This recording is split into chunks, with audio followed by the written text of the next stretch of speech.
Welcome to another episode of Health Coach Talk. We're talking today about grief. Grief is something that is unavoidable. We all experience it in some form or another. Perhaps you are going through grief. Maybe you've lost a loved one. Maybe you have a loved one who is experiencing grief. And it can take many, many forms. And we talk about all of those forms on this podcast episode. But the guest that I have on today has a way of helping people through grief that you might not be familiar with, because we know about talk therapy. If you are experiencing grief, go into therapy and you talk about it. And the thinking goes that if you talk about it enough and get it out, then you're going to heal. Well, that may or may not be the case. And talk therapy might not be the route to go if you are experiencing grief, because grief is also held in the body. And often by talking about it, all it does is get you stirred up again. And there's another way. The way that we are talking about is through massage. So I want to share something about our guest. I'm very proud of this individual because she happens to be a graduate of the Functional Medicine Coaching Academy. And I remember soon after she graduated, we had a conversation about what to do, because she was a massage therapist and she actually had been a career changer before that. She was in corporate HR. And she was talking to me about whether it's a good idea to blend her coaching with her massage work. Well, fast forward to today, and she has really established a niche for herself, and that is grief massage. Let me tell you a little bit about this incredible individual, Merelda Rodriguez. She is a thought leader in grief wellness, and she believes deeply that suffering and grief is optional. She developed her version of grief massage from idea to reality after a life-changing conversation with one of her clients. Her whole person wellness approach includes massage therapy, also nutrition, movement, mindset, connection, and sleep. She specializes in helping women in their 50s feel seen and heard as they navigate numerous life changes, transitions, and growth through grief, so that they can realize the dreams that they didn't know they had. So without further ado, here is my conversation with Merelda. Welcome to Health Coach Talk. It is a pleasure to bring to you one of our graduates of the Functional Medicine Coaching Academy. And she is doing something that is so amazing that I wanted you all to hear about it. Her name is Merelda Rodriguez, and let me introduce you to her. She's going to tell you all about what she is doing, how she transitioned from graduating as a certified health coach to focus on the area of grief, which we all experience. And I'll turn it over to you, Merelda, and if you could share how you got started. Sure. I've been in the wellness space for about 25 years. I'm coming upon my 25th anniversary as a massage therapist, transitioning out of corporate America. And through that journey, I've always wondered, just because I'm always fascinated with the human body and what it can tell us and how it does its thing in spite of what we do. I think we lost your sound. Oh, can you hear me? I can hear you now, but all of a sudden, it was like for a few seconds, you went blank. Let's just start over again, since we're so soon into it. So we'll start over again. Okay. Okay. So I transitioned out. Actually, I started in the wellness world about 25 years ago with massage therapy, coming upon my 25th anniversary in a place where people thought it was just a hobby. And that's because I was so secure in my corporate world until I burned out. And burnout is definitely not a destination. It is fraught with grief and upset and stress and all of that good stuff. And being a wellness practitioner, that was not something burnout was the last thing I thought I was going to experience. But when I transitioned into massage, I started noticing more about what I was feeling in people's bodies. And I've always been very fascinated with how the body speaks and how it responds differently to different kinds of touch. This kind of went on for me to then become a functional medicine health coach and learn more about how we could expand the wellness concept from not just body work, but body work could be one of many things, many pieces of the pie of wellness. And in about, I think it was November of 2019, when I came across a client in massage, and she said to me, I don't know how you can help me. My daughter passed away 2 weeks ago. And I call that my stop the scroll moment, because I thought she was going to say the same thing, like, I've got backache, I've got some kind of ache, or I've had surgery and I've got scar tissue. And I thought that was going to be it. And I actually didn't even know what to do for this woman, because it wasn't a sore muscle or a marathon runner. And so I stood outside the door as she was getting ready and seriously asked the universe to help me. And I said, can you please do something and send me this message? And 60 minutes after that, I don't know what happened, but she said that was the best massage. I had no idea what happened. And then she came back a couple of weeks later, and I had to ask the universe again. But after that experience, I kind of made some mental notes as to what was happening with her grief. And because I am so science-minded, I knew that I would have to translate this into some sort of wellness language. So just through research and understanding the body, I came to find out that the touch I had used is very similar to a weighted blanket. And that had shipped. I had no idea. I had not researched anything. This was completely 100% intuitive. But I was able to marry the science and bring in the information. And now I have designed a massage that I teach massage therapists. But in my wellness practice, I also have created a plan for the body that has to move and recover through grief. And because grief is not visible, like a fracture or a mole or something, people don't really understand how to resolve grief. So they tend to go into these talk therapies, and you can never talk your way out of an emotion. So this has been my journey. I'm coming up on 5 years this month with this grief concept, and it's some days I don't know which way to turn with all the information I get, as well as the questions I'm asked. Wow, what a journey. And I like that you're talking about grief wellness and not trauma. And what really resonated with me is when you talked about talk therapy. It does not cut it. And when I was a clinical psychologist, I saw that. I saw people being in therapy for many, many years, and all it did was stir things up. And so just reliving the grief, talking about it, there's a need for that, and I'm not discounting it, but there has to be something that is in the body. And I used to teach relaxation and breathing and deep, letting go of muscle tension. And I think that's what you're describing. And that, correct me if I'm wrong, during this massage experience, this is nonverbal. You are not talking about the grief. Would that be fair to assume that? That is correct. Yeah. Even to the point where with a regular massage, when I'm done with the side, I might say, how's it going? Do I need to adjust the pressure or anything? I actually don't say, and I do tell the person I'm not going to say it because I don't want them to feel like I didn't care, but I want them, because they wouldn't have a reference point. So I let them experience the whole thing.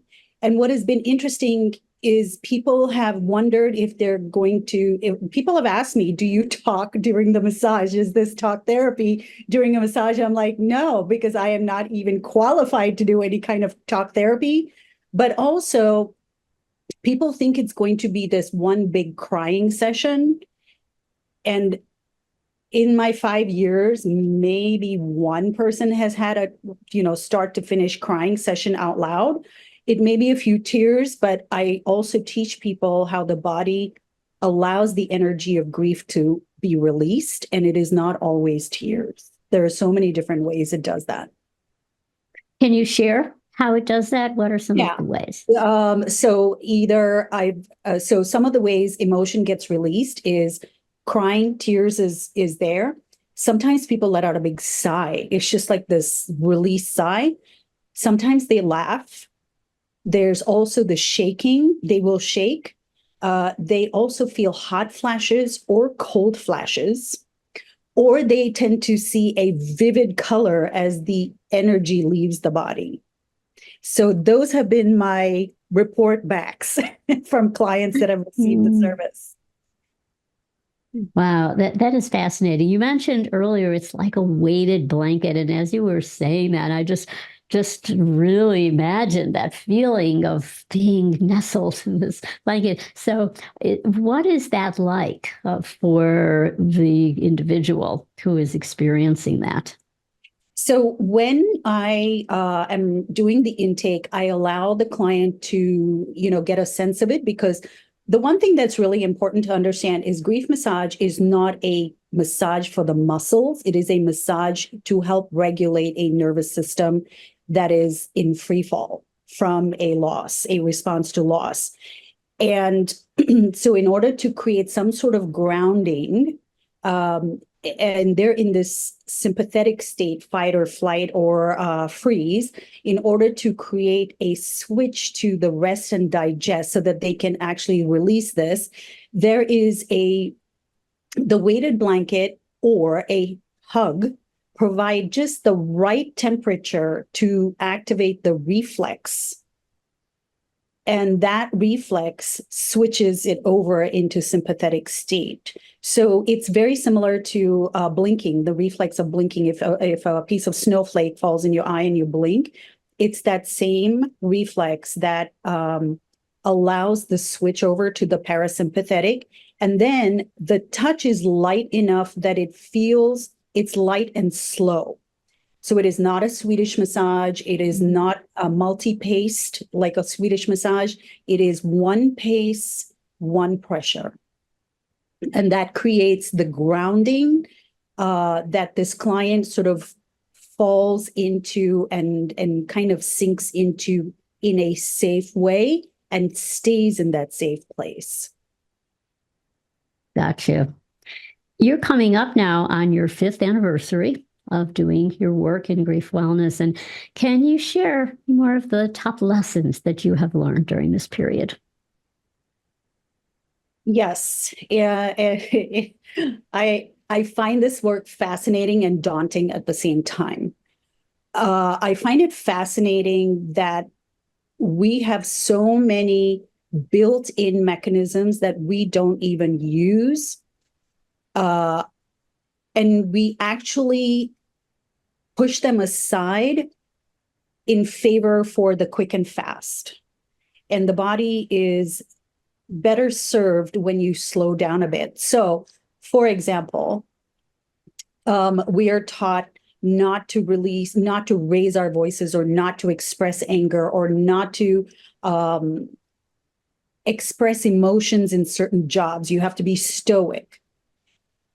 And that's great for that moment.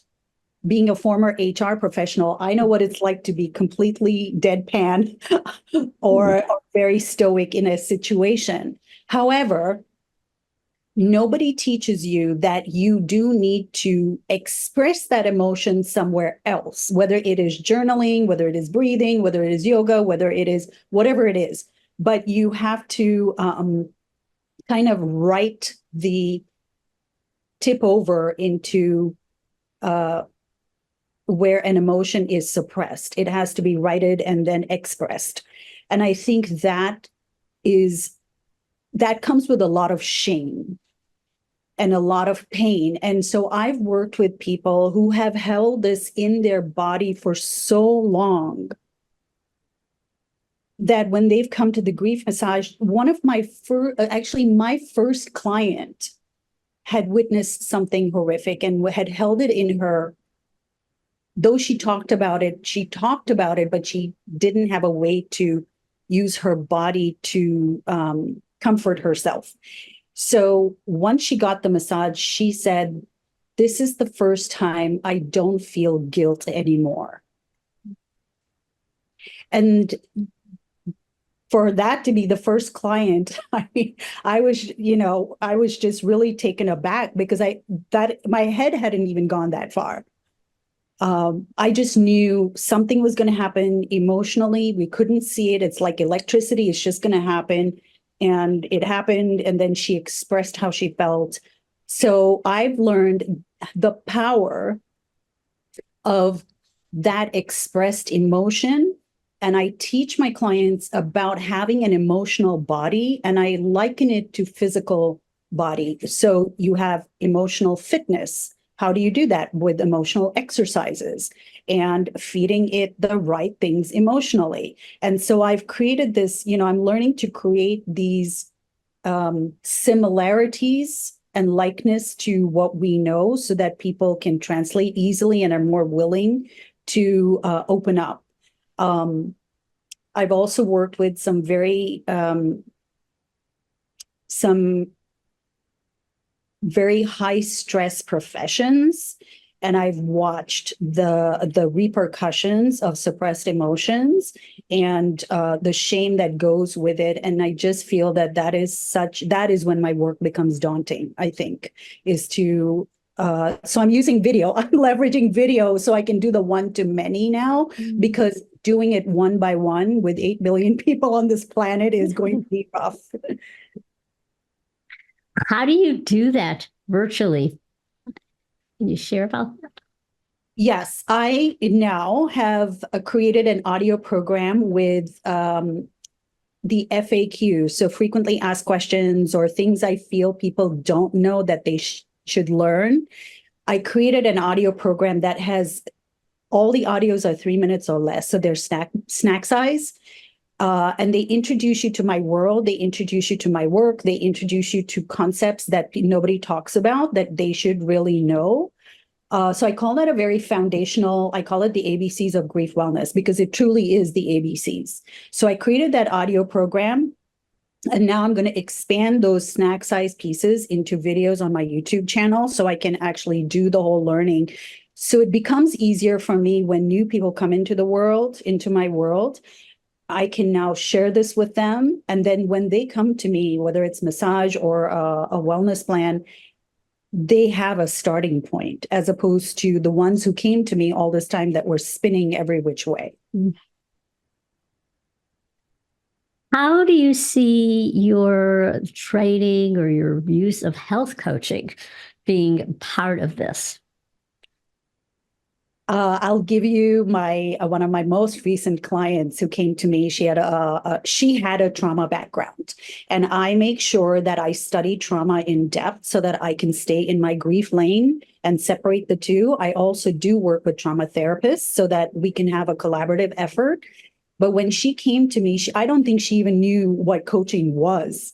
So I had to actually share with her what are teaching moments and what are coaching, that she had agency, that she knew it. And there was sometimes silence, and then there was crying. And then she would learn that she could, in this space, speak her truth. She could ask for things. She learned her words, meaning how labels can affect you negatively sometimes, and especially if you've used them for a long time and you live up to that label. So she's now changing and reframing. She is also learning, the weight of grief and trauma, I think, held her down for so long. So she didn't even have the energy to do anything. She was in her bed. She was in a lot of pain. But as she started to have this self-sufficiency, now she walks every day. She didn't even want to see her grandchildren when we met. And now she feels her heart has that space, that her cup is full. She goes back and she's now in the presence of her kids and her grandkids. So, that family community thing. She's not alone, because when we met, she truly felt alone. So I would say she is also very open to new habits like breathing and journaling and all these things that she feels the shifts. And I always tell her, listen, it's not going to be an avalanche. It's just going to be sometimes a change in a word or a change in a thought or a change in your breath, a non-tensing of a muscle.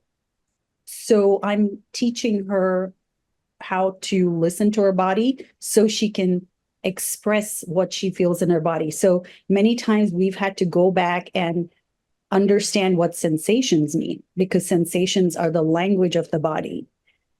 So every time she learns that, she feels like she's rising to the next level. And now in 6 months, this is a completely different person that I got. Completely different. I'm just so grateful that I could give her the ability to feel what coaching is like, what safe space is like, what not judgmental is like. And that I wasn't going to be like, 2 cups of this and 4 cups of that and 3, 3 push-ups. And like, I didn't have a prescription for her.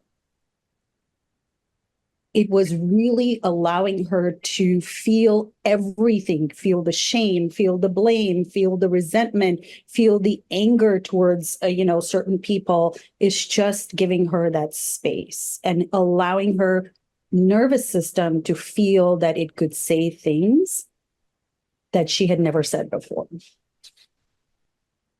What a beautiful story. And thank you for sharing it. I think that it really captures the essence of what health coaching is all about. And I remember we had a conversation. It was like right after you graduate, and you were saying like, oh, what should I do? Now I'm a health coach, but I was a massage therapist. And should I have my clients do, okay, now you're getting a massage, now you're getting health coaches. How could I blend it? And to see how you've evolved and established what we think is so important, to have a niche. You are the grief wellness massage coach, and this is a specialty, and now you are teaching it, you're expanding to having an online presence. And we see this so often. When somebody becomes a health coach, they take it back, they utilize what they had been doing, and they often incorporate, and then they move beyond so that they're really making a difference in the world. And I'd love to ask you where you see this going. Where do you see this evolving, your grief wellness work? So my vision, even on the days when I feel really daunted or on the days that I'm just clicking my heels, what drives me is my vision of seeing healed people heal those closest to them, which means then there's this ripple effect of communities being healed. I just don't know, and meaning I feel that when people haven't experienced something, it's very hard for them to give it to somebody else. So if nobody's given you a safe space, you don't even know what a safe space is. If nobody has given you non-judgmental, or nobody has said, you will be fine, we just need to get these pieces out of the way, and given them some sort of hope, some sort of step to move forward, they're not going to know to do that in their communities. And so if my students and I and the people that come into my world and experience this go out and, now give it to their families and communities, I just feel it's a better future for our children. I feel it's a better future for families and healed relationships all around. So that is my goal, is I just feel that suffering is just unnecessary. Well, I couldn't agree more. Suffering is unnecessary. You have found a way to make that happen. And what you're doing is within that category that we call mind-body medicine. And it is so powerful. It's so effective. And I just think you are already making a difference in the world. And the best is yet to come. You are going to spread that even further. So, Merelda, where can people find you? The first place you can always go look at is my website, which is mereldarodriguez.com. You can also type in my name into the YouTube search bar and find my channel. And that will lead you even if you're on Instagram, my Instagram handle is Decide to Heal. And so that's where I do most of my stuff. Well, we will certainly follow you and spread the word about the incredible work that you're doing. You are really making a difference in the world. Thank you, Sandy. Thank you for being here. Thank you.